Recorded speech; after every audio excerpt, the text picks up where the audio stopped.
สวัสดีครับคุณผู้ชมคุณผู้ฟังทุกท่านที่ติดตามชมช่องธรรมะธรรมดาในคลิปนี้เราจะมาฟังพระธรรมเทศนาของพระธรรมวิสุทธิมงคลหรือหลวงตามหาบัวยานสัมปันโนแห่งวัดป่าบ้านตาดจังหวัดอุดรธานีด้วยกันครับโดยจะเสนอพระธรรมเทศนาเรื่องกิเลสไม่ชินชาต่อผู้ใดเรามาฟังหลวงตามหาบัวท่านเทศสอนด้วยกันครับ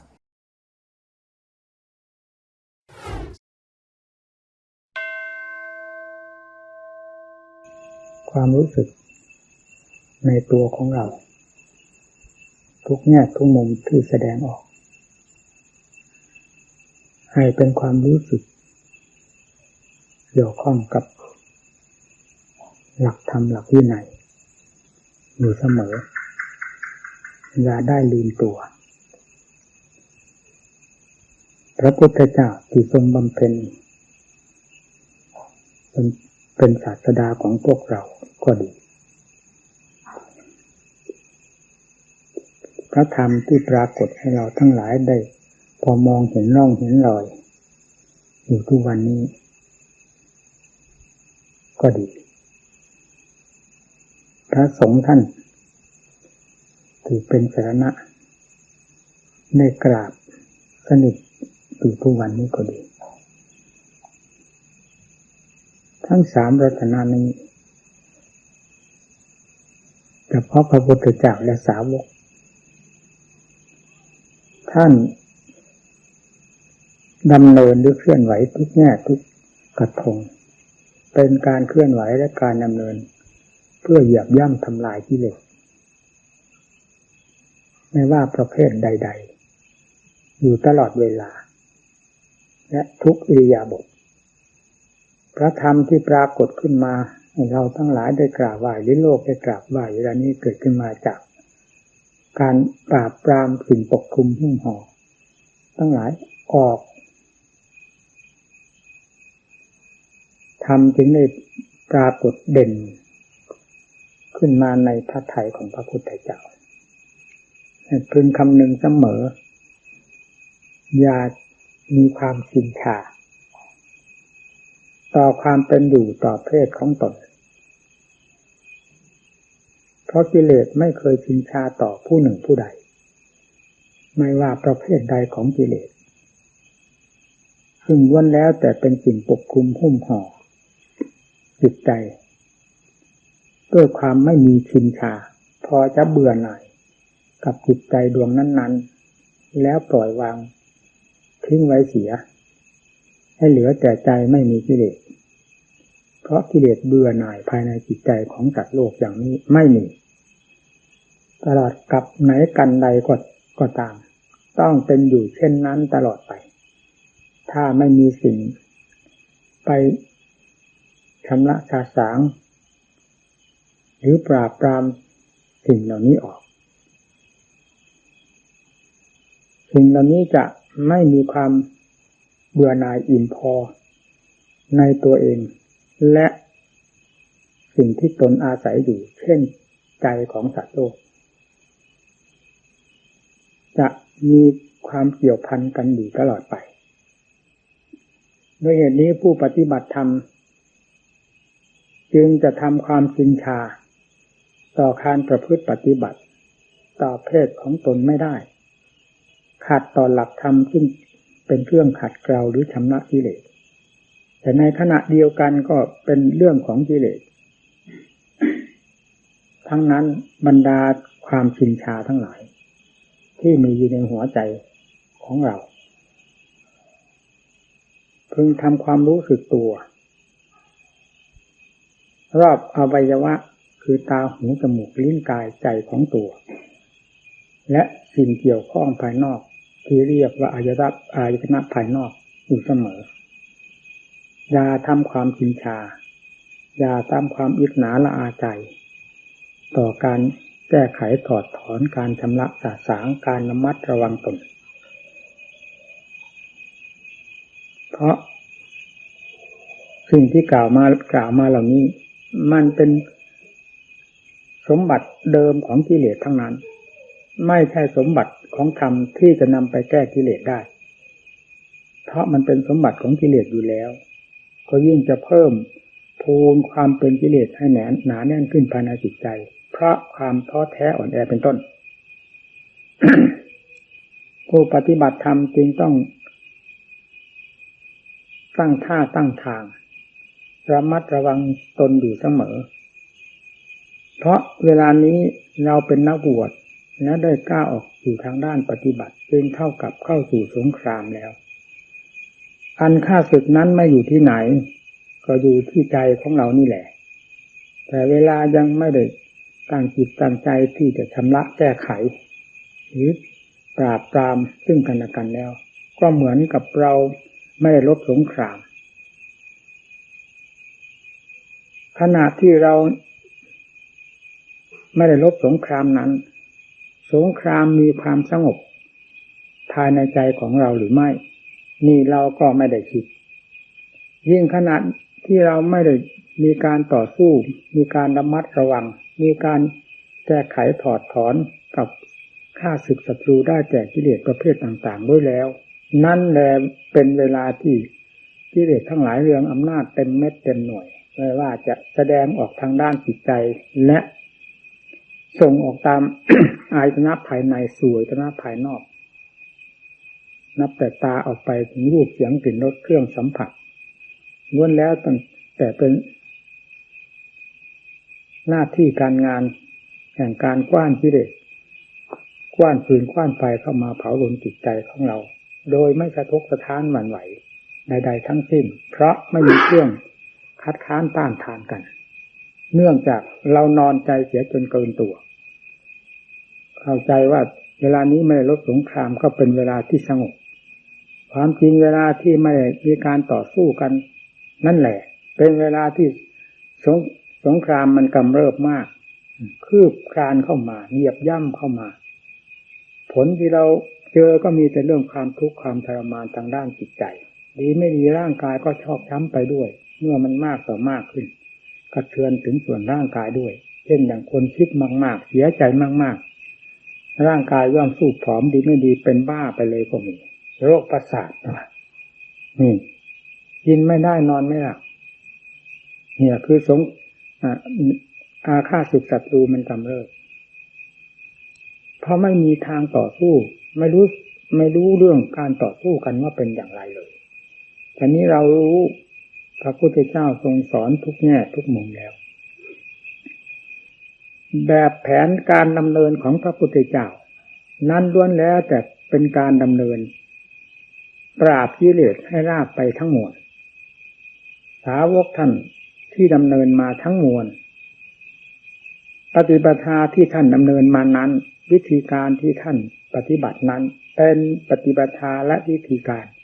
ปราบปรามกิเลสให้เรียบราบไปหมดทั้งนั้นจงนำวิธีการหรือปฏิปทาของท่านมาดำเนินให้เข้าใกล้ชิดสนิทติดแนบกับใจของเราอย่าได้ปล่อยวางนี่แหละคือเป็นผู้ถือศาสตราวุธด้วยความตั้งอกตั้งใจด้วยความมีสติสตังความระมัดระวังต่อสู้ข้าศึกศัตรูซึ่งแสดงตัวอยู่ภายในใจและมาจากภายนอกเพราะสื่อภายในไปเกี่ยวข้องติดต่อกันมาจึงต้องได้ใช้ความระมัดระวังเสมอ จิตใจที่ถูกกดขี่บังคับแม้จะมีความรู้ก็ไม่เต็มภูมิเหมือนอย่างนักโทษในเรือนจำไม่ใช่จะมีแต่คนโง่เขลาเบาปัญญาถ่ายเดียวคนเฉลียวฉลาดปราดเปรื่องมีอยู่เยอะในเรือนจำนั้นนักโทษเป็นรายๆที่มีความรู้ความฉลาดมีอยู่มากแต่ความรู้ความฉลาดเหล่านั้นก็ทำประโยชน์อะไรไม่ได้เพราะมีสิ่งกดขี่บังคับให้ทำไม่ได้อยู่นั่นแหละมีจิตใจแม้จะรู้ขนาดไหนก็ตามก็ถูกสิ่งกดขี่บังคับบีบไว้ความรู้จึงแสดงออกได้ในแง่ของสิ่งนั้นบงการคือสิ่งที่มีอำนาจนั้นบงการเท่านั้นสิ่งใดที่ผู้มีอำนาจหรือกิเลสประเภทต่างๆไม่บงการแล้ว ก็รู้ไม่ได้ถูกปิดถูกกำบังไว้หมดเหมือนดวงไฟจะมีอยู่ก็ตามเมื่อแก้วครอบมันดำไปหมดแล้วมองหาดวงไฟก็ไม่เจอจะส่งแสงสว่างกระจ่างแจ้งให้เต็มดวงของตนก็ส่งไม่ได้เพราะถูกครอบอยู่ด้วยแก้วครอบอันดำทั้งหลายจิตใจก็ถูกครอบอยู่ด้วยกิเลสตัวดำตัวมืดดำกำตาทั้งหลายจึงแสดงออกได้ในความรู้อันเป็นทางของกิเลสเปิดให้ทำหน้าที่ของมันเพื่อผลประโยชน์ของมันเท่านั้นความรู้จะมีมากน้อยเพียงไรที่อยู่ภายในใจก็แสดงออกให้เป็นความแยบคายอะไรไม่ได้จึงรู้ไปแบบงูปลารู้แบบสามัญชนรู้แบบคนมีกิเลสจะมีความฉลาดแหลมคมหรือเรียนวิชาการได้สูงต่ำขนาดไหนก็อยู่ในความปิดบังอยู่ในการบีบบังคับของความมืดอันนั้นอยู่จนได้ไม่มีความรู้ใดที่จะเหนือจากสิ่งมืดดำเหล่านี้สอดแทรกออกไปกระจายตัวออกไปให้เป็นแสงสว่างกระจ่างแจ้งย้อนมองกลับขึ้นมาเห็นความมืดดำของสิ่งที่ครอบงำจิตใจนี้มันเป็นไปไม่ได้นี่แหละคำว่าความรู้อยู่ในวัฏจักรความรู้ของสามัญชนก็คือความรู้เทียบกันได้กับความรู้ของนักโทษในเรือนจำนั่นแหละ ไม่มีอะไรจะแยบคายยิ่งกว่าความรู้ที่เป็นอยู่เพราะอำนาจของกิเลสบีบบังคับหรือครอบงำไว้เมื่ออยากจะทราบให้ดำเนินตามหลักธรรมอันเป็นเครื่องทำลายสิ่งมืดดำทั้งหลายนี้ไปโดยลำดับลำดาเราจะทราบได้ภายในตัวของเราเองเอาเบื้องต้นรู้ซ่านออกไปไหนก็ล้วนแล้วตั้งแต่ความซ่านความฟุ้งซ่านเพราะอำนาจของกิเลสฉุดลากไปรู้ไปเรื่องไหนเป็นแต่เรื่องของกิเลสจับจองไว้หมดกิเลสบงการทั้งหมดทีนี้บังคับจิตไม่ให้ออกรู้แบบนั้นนั่นให้รู้แบบธรรมที่ท่านก็สอนเรื่องบทภาวนาจะบริกรรมภาวนาก็ตามจะกำหนดทำบทใดก็ตามให้รู้อยู่จุดเดียวอย่าไปรู้ในสิ่งทั้งหลายที่เคยรู้เคยเห็นเคยสัมผัสสัมพันธ์มาแล้วเหล่านั้นนั่นเป็นความรู้ที่ออกจากการบงการหรือบีบบังคับของกิเลสให้รู้ให้สัมผัสสัมผัสผลจึงเป็นเรื่องของความทุกข์อันเป็นผลประโยชน์ของกิเลสโดยถ่ายเดียวหาผลแห่งธรรมปรากฏให้เป็นความสงบเย็นใจบ้างไม่มีเลยธรรมจึงยอกย้อนจึงสวนทางกันกับความรู้ของกิเลสในขั้นต้นให้รู้เข้ามาภายในใจนี้ก่อนไม่ให้รู้กับสิ่งทั้งหลายต่อไปแล้วเฉพาะอย่างยิ่งเอาให้บริกรรมภาวนาท่านที่ท่านเรียกว่าสมถภาวนาทำบทใดที่จะเป็นเครื่องกำกับที่เป็นเครื่องยึดของจิตให้จิตเข้าสู่จุดเดียวมีอารมณ์อันเดียวกับทำบทนั้นให้บังคับจิตอยู่กับทำกับอารมณ์แห่งธรรมบทนั้นๆให้รู้อยู่โดยเฉพาะเมื่อสติบังคับจิตไม่ให้สายแสออกไปสู่ความรู้ที่เคยเป็นมาของตนให้รู้อยู่ในจุดที่ทำแสดงบอกนี้เท่านั้นก็จะเกิดความสงบขึ้นมาความเย็นใจขึ้นมาความสว่างขึ้นมาภายในตัวเองโดยไม่เกี่ยวข้องกับกิเลสเป็นความสว่างเป็นความผ่องใสขึ้นภายในตัวของตนมองเห็นได้โดยลำดับและมองเห็นหน้าอย่างชัดเจนนี่ท่านสอนให้กำจัดสิ่งที่ปิดบังหุ้มห่อเพราะความพุ่งซ่านรำคาญเกี่ยวกับเรื่องรูปเสียงกลิ่นรสทั้งหลายให้เข้าสู่ความรู้อันเดียวคือธรรมเพราะธรรมไม่เป็นข้าศึกอาศัยธรรมบทนั้นภาวนาอยู่โดยลำดับลำดาใจเมื่อได้ยึดธรรมเป็นหลักย่อมมีความทรงตัวได้ย่อมกลายมาเป็นตัวของตัวได้ ตามขั้นของจิตตามขั้นของธรรมเมื่อใจมีความสงบใจย่อมเย็นใจย่อมสบายใจย่อมมีความสว่างไสวภายในตัวนี่เป็นสมบัติของใจเป็นสมบัติของธรรมที่เกิดขึ้นจากการปฏิบัติของเราพยายามอบรมจนกระทั่งจิตมีความสงบมากละเอียดแนบแน่นความสว่างภายในตัวเองก็สว่างกระจ่างแจ้งขึ้นมาละเอียดละออขึ้นมาท่านสอนปัญญาในอันดับต่อไปตั้งแต่ขั้นสมาธิทีแรกก็ให้มีปัญญาแฝงกันไปตามขั้นแห่งสมาธิตามขั้นของปัญญาเรียกว่าวิปัสสนาพิจารณาแยกแยะสิ่งที่เคยสำคัญมั่นหมายอันเป็นเรื่องปิดบังความจริงไว้ทั้งหมดให้รู้เล็กรู้น้อยรู้แคบรู้กว้างรู้ลึกเข้าไปโดยลำดับชื่อว่ากระแสของธรรมกระจายความมืดคือเมฆได้แก่กิเลสทั้งหลายซึ่งปิดกำบังจิตใจไว้ให้กระจายตัวออกไปให้จางออกไปจิตใจสามารถทราบสิ่งทั้งหลายได้ด้วยปัญญาธรรมทีนี้ความรู้ที่เคยอยู่ใต้อำนาจของกิเลสก็ค่อยขยายตัวออกไปได้ด้วยธรรมเป็นเครื่องส่งเสริมด้วยธรรมเป็นเครื่องกำจัดความมืดทั้งหลายออก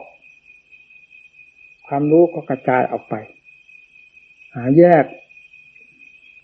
ธาตุแยกขันธ์แยกอายตนะภายในของตนแล้วแยกสภาวธรรมที่เป็นส่วนภายนอกเทียบเทียงกันให้ได้ทุกสัดทุกส่วนรวมลงในอนิจจังทุกขังอนัตตาปัญญายิ่งแตกกระจายออกไปตามแขนงต่างๆแห่งสภาวธรรมซึ่งไม่มีสิ้นสุดสติปัญญาก็ไม่มีสิ้นสุดที่จะทราบตามเรื่องแห่งความจริงทั้งหลายเหล่านั้นนี่แหละความรู้เบิกกว้างออกไปเบิกกว้างออกไปอย่างนี้ภายในก็เย็นภายในก็สบาย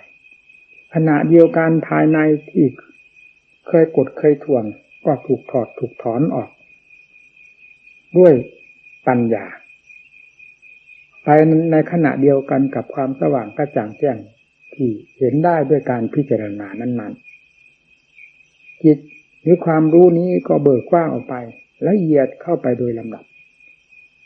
สิ่งไม่เคยรู้ก็รู้สิ่งไม่เคยเห็นก็เห็นทำไมจึงไม่เคยรู้ก็รู้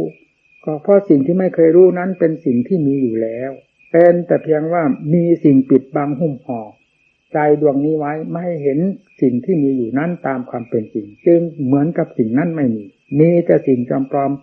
ปกคลุมหุ้มห่อจิตใจอยู่โดยถ่ายเดียวเมื่อธรรมคือปัญญาธรรมได้สอดแทรกเข้าตรงไหนก็ย่อมจะสว่างกระจ่างแจ้งเข้าไปทั้งส่วนหยาบที่มีอยู่ก็เห็นตามความเป็นจริงทั้งส่วนกลางส่วนละเอียดอันใดมีอยู่อย่างไรก็เห็นตามความจริงสิ่งที่เคยสำคัญมั่นหมายว่าเป็นอย่างนั้นอย่างนี้อันเป็นเรื่องจำปลอมก็ถอดถอนความสำคัญมั่นหมายออกมาเพราะความรู้จริงเห็นจริงเปิดออกได้โดยลำดับนี่ที่ว่าจริงไม่เคยรู้ก็รู้ ส่วนหยาบก็เหมือนกันส่วนกลางส่วนละเอียดที่ไม่เคยรู้ทั้งที่สิ่งเหล่านี้มีอยู่ก็ทำให้รู้ไปโดยลำดับจนถึงขั้นละเอียดสิ่งที่ปกคลุมมีหลายขั้นหรือมีหลายชั้นเช่นความสำคัญความติดในวัตถุหยาบเช่นรูปกายนี่ก็เรียกว่าสิ่งเหล่านี้เป็นวัตถุหยาบ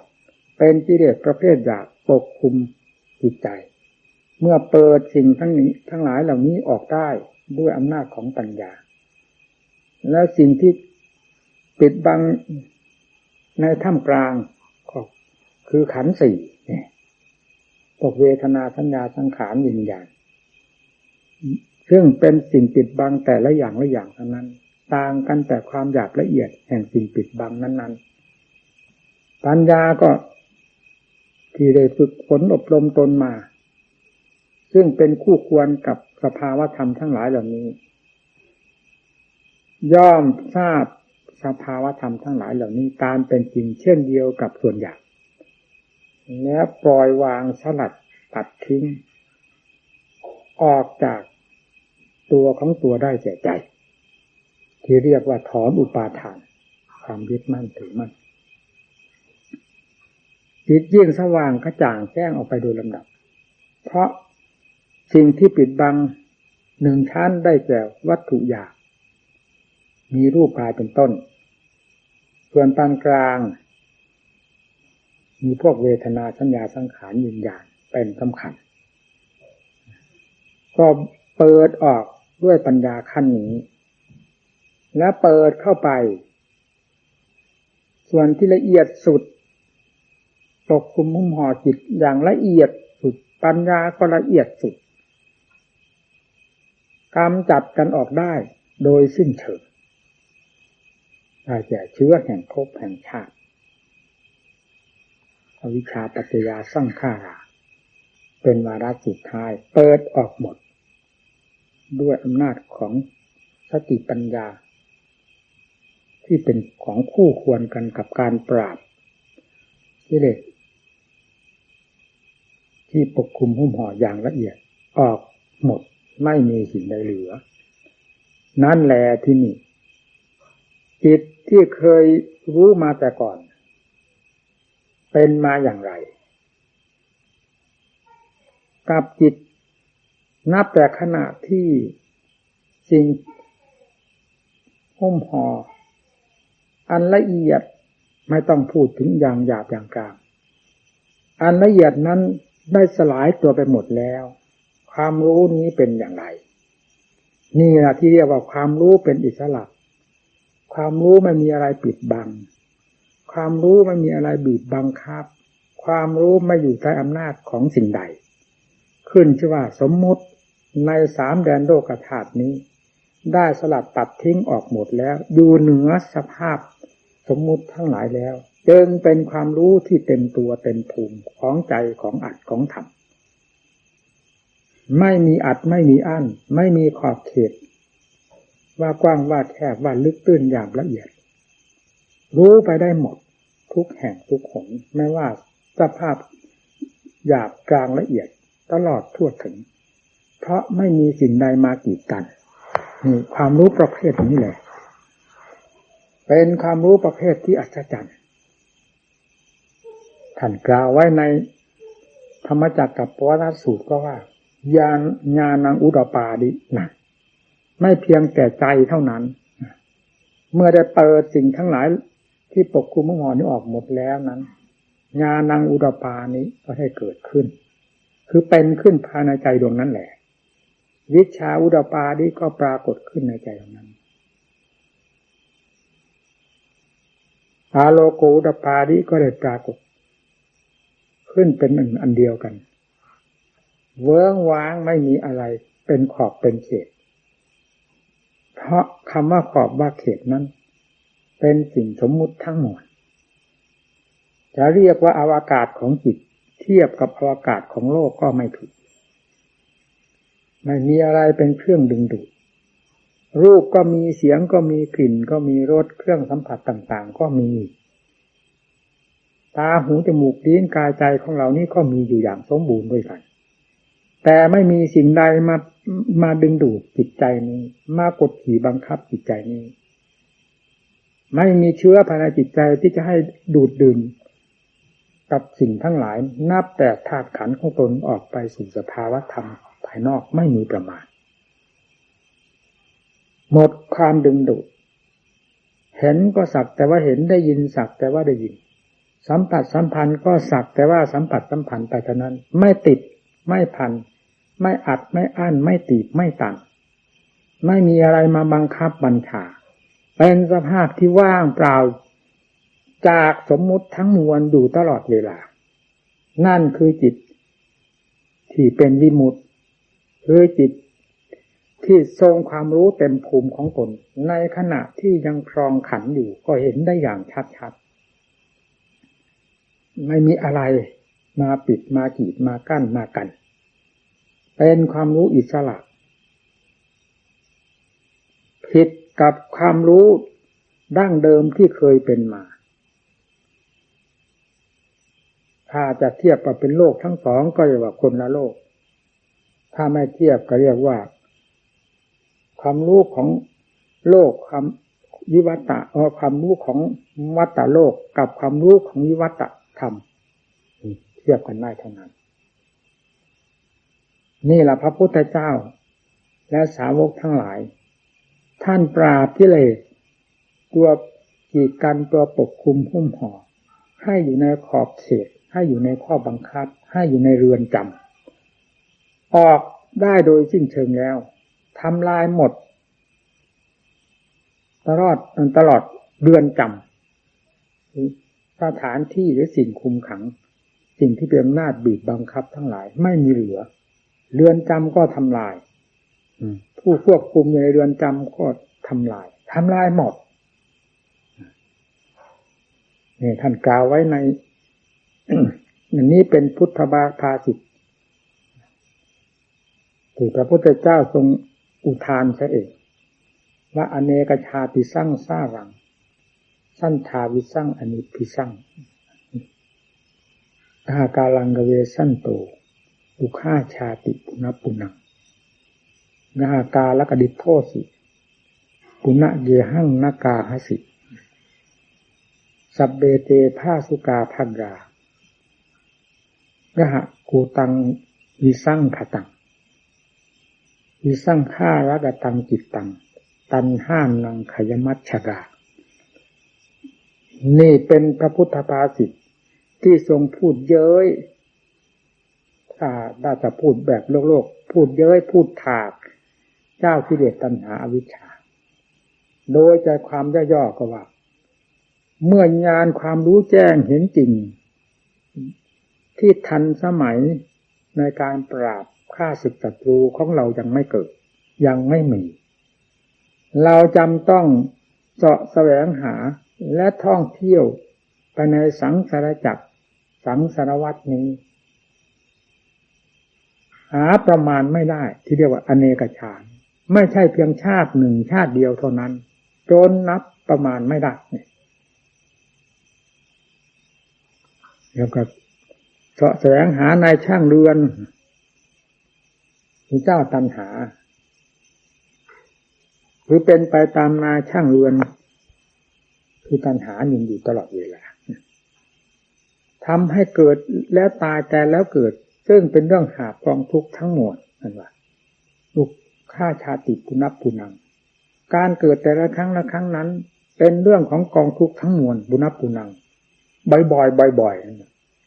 คือการเกิดบ่อยเท่าไรก็ทุกข์บ่อยเท่านั้นในขณะเกิดก็เป็นทุกข์เป็นตัวผลคือตัวเกิดขึ้นมาแล้วจนกระทั่งถึงวันตายก็เป็นทุกข์มานำปิทุกขังสุดท้ายเป็นทุกข์บัดนี้เราได้ดูก่อนนายช่างคือตัณหาผู้สร้างบ้านสร้างเรือนให้เราตัณหาพูดง่ายๆบัดนี้เราได้เห็นตัวเจ้าเสียแล้วเราไม่สามารถที่จะสร้างบ้านสร้างเรือนคือภพชาติให้เราต่อไปอีกได้แล้วซี่โครงอันเป็นเรือนยอดของท่านนั้นเราได้อันเป็นฝาเรือนของท่านได้ถูกเราทำลายให้เสร็จไม่มีเหลือแล้วเรือนยอดคืออวิชชานั่นแหละตัวสำคัญไทว่าเรือนยอดนั่นแหละเราได้ขจัดหมดแล้วจิตของเราได้ถึงแล้วซึ่งวิสังขารอันสมมุติใดๆเข้าปรุงแต่งไม่ได้แล้วและได้ถึงแล้วซึ่งความสิ้นไปแห่งตัณหาได้แก่พระนิพพานนี่เป็นพุทธภาษิตที่ท่านแสดงไว้ก่อนอื่นพระองค์ไม่ได้ประกาศทำบทนี้ขึ้นมาพอไปเจอเข้าดังจังๆเท่านั้นและทำลายกิเลสเหล่านี้ได้โดยสิ้นเชิงไม่มีสิ่งใดเหลือแล้วจึงได้อุทานขึ้นมาหรือแสดงเป็นการเยาะเย้ยกันตามหลักสากลสมมุตินิยม แต่ในหลักธรรมชาติของพระพุทธเจ้าหรือของจิตตรงนั้นแท้ๆแล้วท่านก็จะไปว่าอะไรเพราะสิ่งเหล่านี้ก็เป็นสภาวธรรมหรือเป็นสภาพหนึ่งเท่านั้นการแก้ก็แก้ด้วยสภาวธรรมอันเป็นฝ่ายแก้นี้ต่างหากเท่านั้นเมื่อหมดสิ้นอันนี้ไปแล้วก็หมดปัญหาไปนี่ท่านกล่าวให้เป็นปุกลาธิฐานเทียบกับธรรมาธิฐานเพื่อจะได้เป็นน้ำหนักแก่ผู้ประพฤติปฏิบัติธรรมให้ได้มีความสะดุดใจในเรื่องข้าศึกว่าเป็นข้าศึกจริงๆสิ่งที่เป็นคุณก็เป็นคุณจริงๆมีความหนักแน่นให้มีความดูดดื่มเมื่อความหนักแน่นความดูดดื่มความมุ่งมั่นภายในจิตใจมีแล้วมันทำได้หมดนั่นแหละคุณบอกการประพฤติปฏิบัติธรรมพระพุทธเจ้าก็เป็นมนุษย์คนหนึ่งสาวกทั้งหลายท่านก็เป็นมนุษย์คนหนึ่ง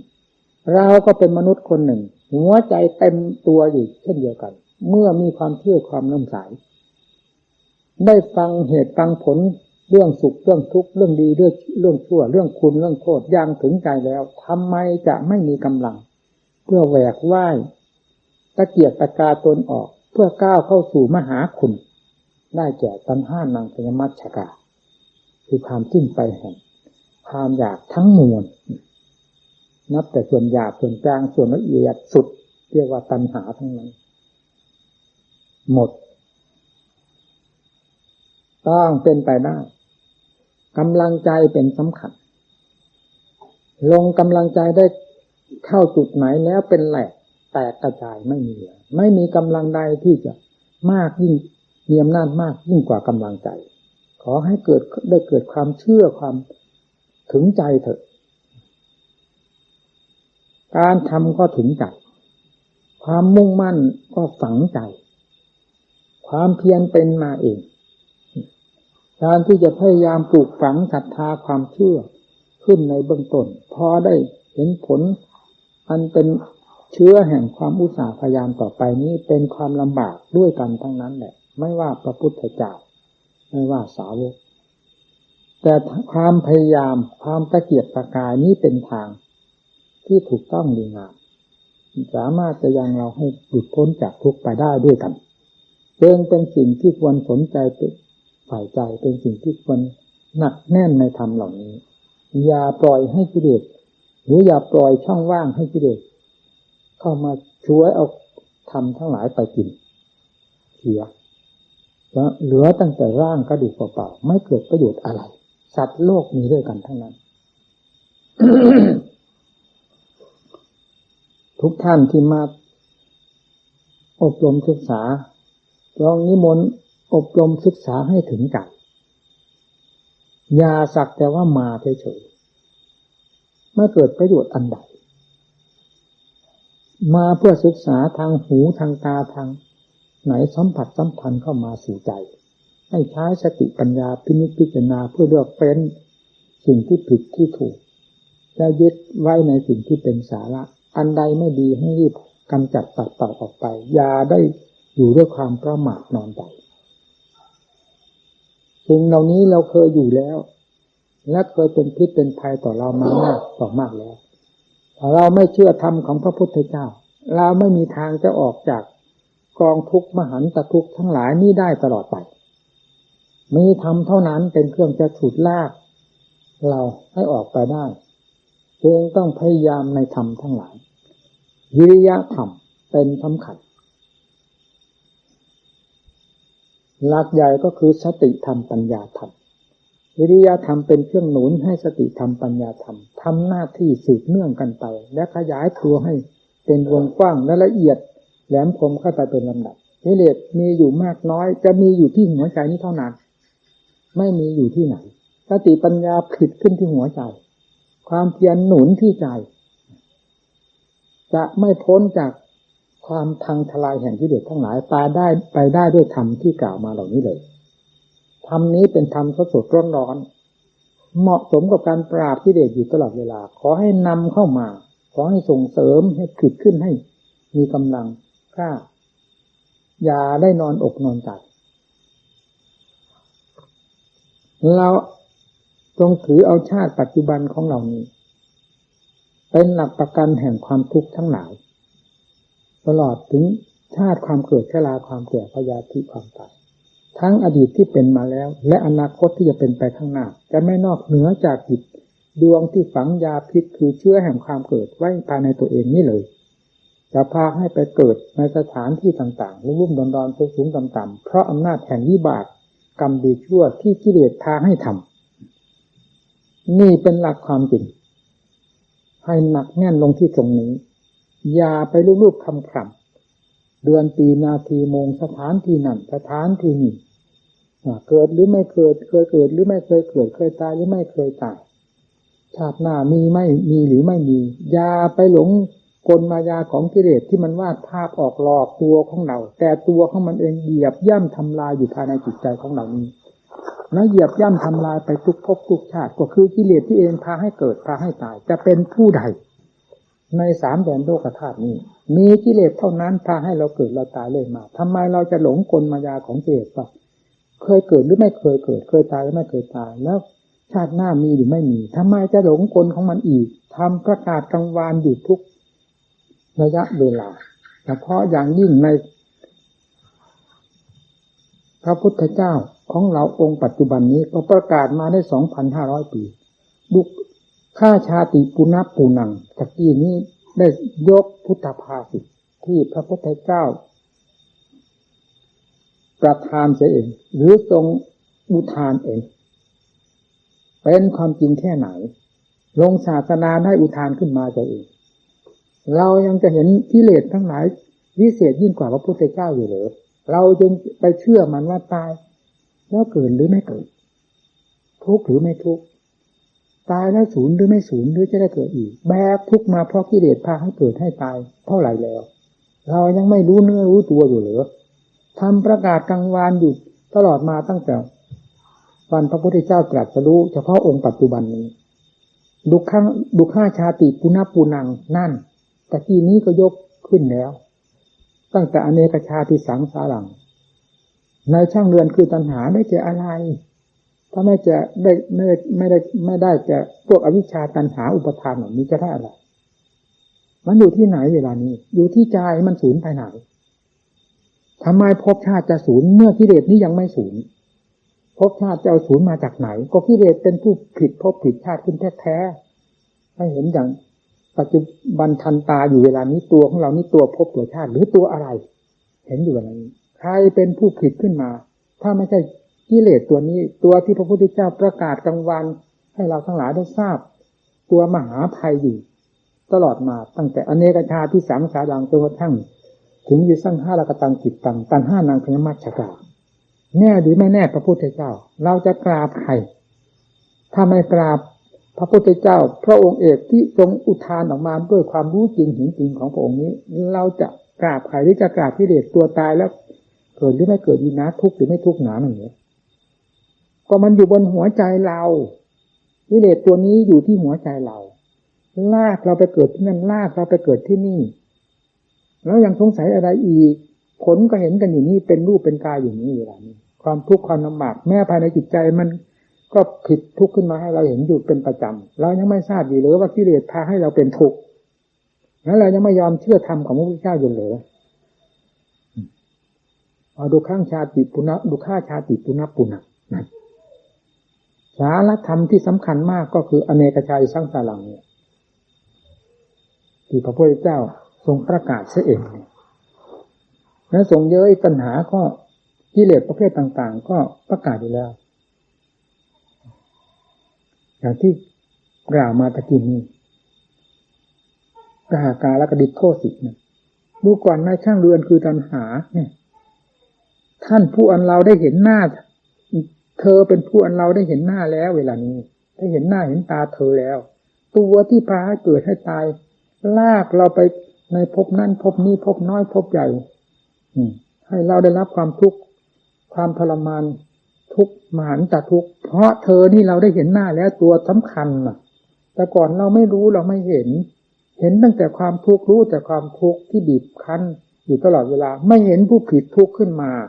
ไม่เห็นตัวสำคัญที่เอาลูกศรทิ่มแทงเราบัดนี้เราเห็นแล้วทั้งลูกศรด้วยทั้งผู้ที่ ทิ่มสอนมาด้วยเราเห็นแล้ว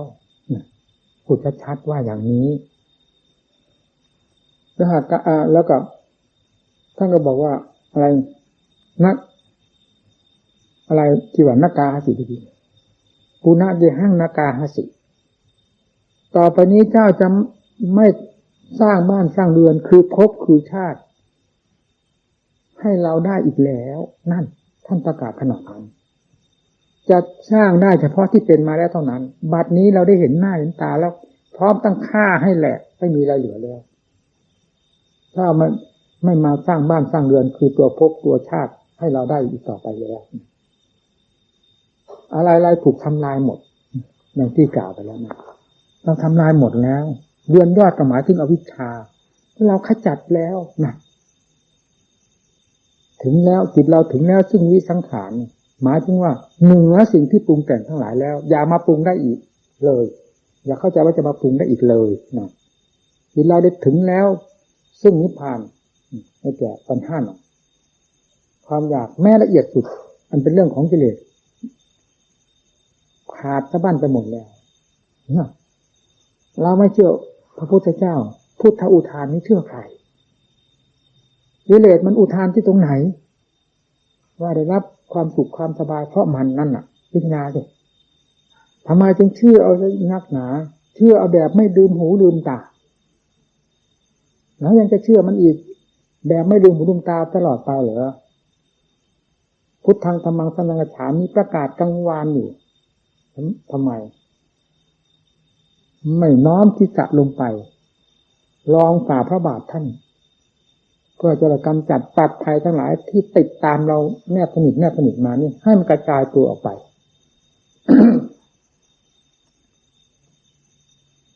นี่การแสดงธรรมให้ท่านทั้งหลายได้ฟังตามหลักความจริงที่มีอยู่ในหัวใจของเราทุกรายทุกองค์ตลอดจับโลกทั่วไปมีกิเลสตัวนี้นะตัวสำคัญมากตัวโกหกมายาแสนกลอยู่ตรงนี้หมดละเอียดแถมคมมากจึงต้องได้ใช้สติปัญญาพิจารณาจนกระทั่งถึงได้เห็นตัวของมันดังที่พระพุทธเจ้าทรงเย้ยหยันมันทรงพูดเย้ยทรงพูดถางมันได้เห็นหน้าเธอแล้วนี่ท่านยังทำลายอีกแบกไปเห็นที่ไหนหน้ากิเลสอยู่ที่ไหนก็อยู่ที่ใจทำลายที่ใจแล้วความสิ้นภพสิ้นชาติก็สิ้นที่ใจสิ้นก็คือสิ้นทุกข์นั่นแหละสาเหตุที่ให้เกิดทุกข์ก็คือกิเลสก็สิ้นกิเลสภายในใจนั่นเองเมื่อสิ้นกิเลสแล้วก็สิ้นเชื้อที่จะพาให้เกิดต่อไปอีกตัณหานังคมัชฌคาถึงแล้วสิ้นแดนแห่งพระนิพพานแปลเอาความเลยอย่างนั้นแล้วธรรมเหล่านี้มีอยู่แต่ครั้งพุทธกาลนั่นเหรอกิเลสประเภทที่มองเห็นหน้ามันนั้นมีแต่พระพุทธเจ้าเห็นหน้ามันเท่านั้นหรือมันมีหน้ามีตาตั้งแต่ครั้งพุทธเจ้าเหรอครั้งเรานี่กิเลสไม่มีหน้าเหรอกิเลสไม่เคยสร้างความทุกข์ให้เราเหรอเราถึงไม่เห็นโทษของมันธรรมะก็ศักดิ์สิทธิ์พิเศษตั้งแต่อยู่กับพระพุทธเจ้าและสาวกทั้งหลายเลยมาถึงพวกเราแล้วมันเป็นธรรมเมาไปหมดแล้วเหรออย่างที่หลวงปู่แหวนท่านว่าเอามาใช้สิเนี่ยเราเข้าสู่สงครามก็คือต่อสู้กับกิเลสซึ่งมีอยู่ภายในจิตของเราด้วยวิริยะธรรมสติธรรมปัญญาธรรมอุตสาหะธรรมขันติธรรมนี่เป็นสำคัญหมุนตัวลงไปทุกขนาดไหนก็ทุกเถอะเคยทุกมาแล้วเพราะกิเลสย่ำยีตีแหละแม้แต่ความทุกข์ที่เราประกอบความเพียรนี้ก็เพราะการแก้กิเลสนั่นเองทำแท้ไม่ได้ให้ทุกข์แก่ผู้หนึ่งผู้ใดเลยความทุกข์ที่แก้กิเลสก็คือทุกข์เพราะการแก้กิเลสต่างหากไม่ใช่ทุกข์เพราะธรรมเราทำไมจึงตำหนิติเตียนว่าการบำเพ็ญธรรมเป็นทุกข์กิเลสสร้างทุกข์ให้เราจนมองหาตัวไม่เจอแล้วแก้กิเลสออกมันเป็นการแก้ยากขนาดไหนทุกข์ยากขนาดไหนจึงไม่คิดตรงนี้บ้างว่ากิเลสนี้ทั้งแก้มันก็ยากทุกข์มันก็ทุกข์แก้ก็ได้รับความทุกข์ความลำบากเพราะมันเนี่ยไม่ได้ทำไมจึงไปตำหนิเอาว่าการบำเพ็ญธรรมการปฏิบัติธรรมเป็นของยากกิเลสให้ยากทำไมว่าไม่ว่ากันปัญญาย้อนเข้าไปสิถ้าอยากจะทันกิเลส นี่ก็กิเลสมันหลอกเราว่าการบำเพ็ญธรรมยากการทำสมาธิภาวนายากเดินจงกรมยากการแก้กิเลสมันยากก็กิเลสพาให้ยากทั้งนั้นนี่ทำไม่ได้พาให้ยากคิดให้มันถึงกันที่กับกิเลสไม่งั้นจะทำลายกิเลสได้ยังไงปัญญาไม่ทันกันเราทำไมจึงเอาโทษไปโยนใส่อัตแต่ธรรมซึ่งเป็นของวิเศษเลิศโลกมาแต่ไหนแต่ไรแล้วทำไมไม่โยนโทษอันเป็นหลักความจริงให้แก่กิเลสตัวจริงล้วนๆในเรื่องก่อทุกข์ให้สัตว์โลกบ้างหรือทำไมไม่โยนทุกข์ให้กิเลสซึ่งเป็นตัวเหตุอันสำคัญว่ามันเป็นตัวสำคัญทำไมจึงโยนให้ทุกข์ให้ไปหาธรรมนั้นมันถูกต้องที่ไหนในกิเลสพาโยนแต่ธรรมพาโยนก็ย้อนลงไปหากิเลสถึงสิโยนก็ไปหากิเลสนั่นเองการทุกข์ยากลำบากอยู่ทุกวันนี้เพราะการประกอบความภาคเพียรก็คือเพื่อแก้กิเลสนั่นเองไม่ใช่เพื่อแก้ธรรมนี่นะธรรมถ้าไม่ได้เป็นนักโทษเนี่ยคิดแล้วเป็นนักโทษเพราะกิเลสบีบบังคับต่างหากธรรมไม่ได้มาบีบบังคับไม่ว่าธรรมประเภทใดไม่เคยบีบบังคับหัวใจของโลกธรรมจึงเป็นสิริมงคลมาแต่ไหนแต่ไรธรรมจึงเป็นเครื่องค้ำจุนโลกมาแต่ไหนให้ความสุขความเจริญแก่โลกมาแต่ไหนไม่ได้เหมือนกิเลสกิเลสต่างหากเป็นผู้ให้ทุกข์ให้ร้อนให้ความเป็นฟืนเป็นไฟทรมานจิตใจของสัตว์โลกเรื่อยมาในภพน้อยภพใหญ่มีแต่กิเลสพาให้เป็นอย่างนั้นทีนี้เราจะแก้กิเลสออกจากใจของเราการแก้ยากแก้ง่ายขนาดไหนก็เป็นเรื่องการต่อสู้กิเลสแก้กิเลสเป็นเรื่องของกิเลสทั้งมวลไม่ใช่เรื่องของธรรมพาให้เราทุกข์นี่พิจารณาสิถ้าเราพิจารณาตามหลักความจริงเช่นนี้ถูกต้องตามความจริงเช่นนี้เราก็ไม่หนักอกหนักใจในการประกอบความภาคเพียรสำคัญที่โยนความทุกข์ไปให้ทำนี่พอจะแก้กิเลสแล้วโยนความทุกข์ไปให้ทำตำหนิติโทษทำเสียให้กิเลสได้ใจให้กิเลสเอาเป็นเครื่องมือเสียหมดมันก็ก้าวเข้าสู่ความเพียรไม่ได้คอยแต่จะล้มจะตายเพราะกิเลสกล่อมกิเลสหลอกไม่เคยเห็นความทุกข์ความลำบากเพราะกิเลสเป็นต้นเหตุนี่เลยกลายเป็นว่าทำเป็นต้นเหตุให้รับความทุกข์ความลำบากไว้เสียรู้ไหมว่าพวกเรานี่หลงกลมาเท่าไหร่แม้จะเข้าสู่สงครามเข้าสู่ทางจงกรมนั่งสมาธิภาวนาแล้วยังให้กิเลสกล่อมได้ให้ไปตำหนิติเตียนธรรมนู่นไม่ได้ตำหนิติเตียนกิเลสเลยแล้วกิเลสจะถลอกได้ยังไงเมื่อไม่ย้อนสติปัญญาอันเป็นหลักธรรมเข้าไปสู่หัวกิเลสไอหัวกิเลสลงมันยากที่ไหนทำท่านไม่ได้พายากตัวกิเลสนี่ต่างหากพายากที่ฟัดหัวมันลงให้มันแหลกนี่ยังนั้นถูกเรื่องของนักปฏิบัติโดยอัดโดยทำถูกต้องตามความเป็นจริงให้กิเลสมันหมดไปที่ในหัวใจเป็นยังไงใจดวงนี้น่ะตั้งแต่ก่อนเคยถูกบีบบังคับอยู่ตลอดเวลาหาความสว่างสางซาอะไรไม่ได้เลยยังไม่เห็นโทษของมัน เอาให้มันเห็นโทษของมันให้แก้มันได้ฆ่ามันให้แหลกดังพระพุทธเจ้าองค์เป็นพระอุทานขึ้นมาหรือว่าพุทธภาษิตในปฐมกาลก็ถูกให้เห็นดำเห็นแดงกันอย่างนั้นเลยทำนี่เพื่อความเห็นจริงเพื่อความเห็นดำเห็นแดงกันเข้าสู่ความจริงล้วนๆกิเลสเป็นยังไงให้เห็นกันให้รู้กันที่มันอยู่ในหัวใจเราแท้ๆธรรมก็อยู่ในหัวใจของเราแท้ๆสอนอยู่ที่ใจกังวานอยู่ที่ใจนำมาแก้กันดิกราบกันเลยจะเป็นอะไรไปนักปฏิบัติเราเสียดายอะไรทุกวันนี้ความเสียดายเหล่านั้นเป็นเรื่องของเสียดายกิเลสทั้งหมดนั่นเรายังจะกล้าเสียดายยังจะดื้อด้านเสียดายอยู่เหรอเรามาปฏิบัติธรรมเอาจริงจังมันถึงขนาดที่ว่ากิเลสบรรลัยหมดแล้วความรู้นั้นไม่ต้องบอกที่นี่มีขอบมีเขตสิ่งไม่เคยรู้ไปหมดเห็นไปหมดนอกจากพูดหรือไม่พูดเท่านั้นเองแล้วสามารถที่จะพูดได้อย่างเต็มปากถ้าจะนำมาพูดนะว่าเท่าที่จิตมันไม่สะดวกอะไรรู้อะไรไม่เต็มเม็ดเต็มหน่วยเห็นอะไรไม่เต็มเม็ดเต็มหน่วยก็เป็นเรื่องของกิเลสทั้งมวลครอบหัวไว้นี่ถึงรู้อะไรก็รู้ตามภาษาอยู่ในอำนาจของกิเลสพอกิเลสมันพังไปหมดแล้วความรู้นี่เป็นยังไงนั่นมีกิเลสเท่านั้นปิดหัวใจคือความรู้อันนี้เอาไว้ ไม่มีอะไรในสามแดนโลกธาตุนี้ปิดความรู้นี้ไม่ให้แสดงตัวเต็มที่เต็มภูมิเต็มฐานมีกิเลสเท่านั้นมันก็รู้ชัดๆเลยเพราะมันไม่มีอะไรเวลามันกิเลสมันหมดไปจากใจจริงๆมีอะไรเป็นขอบเป็นเขตมีอะไรเป็นที่ติดที่ข้องที่ตีบที่ตันไม่มีนั่นจริงจังปฏิบัติมาศึกษาอบรมก็ฟังให้ถึงใจคือปฏิบัติจริงให้จังธรรมะสดๆร้อนๆอยู่กลางวันอยู่ในหัวใจเราทุกคนทุกขังอริยสัจจังประกาศให้เห็นชัดอยู่นี่มีอดีตอนาคตที่ไหนปรากฏอยู่ในปัจจุบันของเรานี่ทุกขณะนี้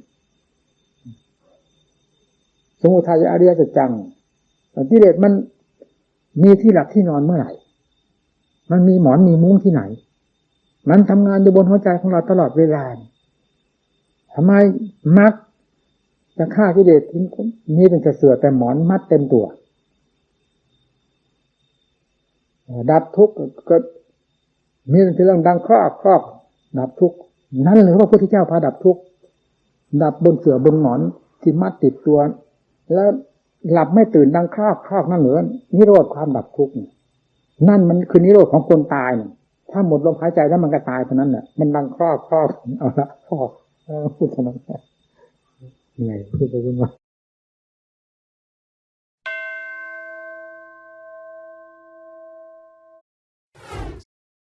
ความผูกพันนั่นแหละพาให้เป็นทุกข์กันมากน้อย ถ้าความผูกพันในใจไม่มีก็ไม่เป็นทุกข์ธรรมท่านจึงสอนให้รู้เท่าและปล่อยวางความผูกพันอันเป็นตัวการให้ทุกข์ทั้งหลายเกิดโอวาทธรรมหลวงตามหาบัวยานสัมปันโนขอขอบคุณทุกท่านที่ได้สนับสนุนช่อง YouTube ธรรมะธรรมดาด้วยครับทุกครั้งที่ท่านดูอย่าลืมช่วยกันกดไลค์กดแชร์เพื่อเป็นการทำให้คลิปธรรมะของเราได้มีการเผยแพร่ออกไปมากขึ้นและที่สำคัญอย่าลืมกดติดตามช่องธรรมะธรรมดาด้วยนะครับขออนุโมทนาบุญกับทุกท่านที่ร่วมรับฟังด้วยกันครับสาธุ